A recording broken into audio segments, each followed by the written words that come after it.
No చెప్పడం నేర్చుకో. ఎందుకంటే ఇతరుల బరువు మోసి మోసి వెన్నుముక్క ఎప్పుడూ అరిగిపోతుంది. ఫర్ ఎగ్జాంపుల్, రాముడు ఎప్పుడూ తన తండ్రి మాటకి ఎదురు చెప్పలేదు. అందుకే రాముడు అడవికి వెళ్ళాడు. తనని కాని బాధ తన నెత్తిన మోసాడు.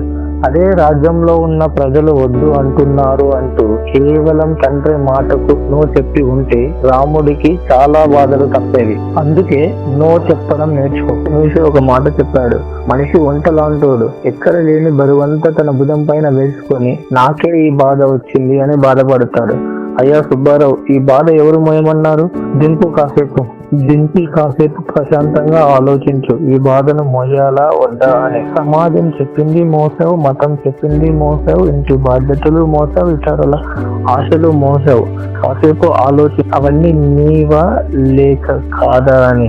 అలా నెమ్మదిగా ఒంటలాగా మారిపోయావు. ఇది చూసి ఇతరులు బలంగా ఉన్నావనుకోవచ్చు, కానీ నీకు ఎప్పుడు లోపల అలసటనే. నీది కాని భారాన్ని మోస్తే నువ్వు గొప్పవాడివి కాదు, బానిసవే అవుతావు.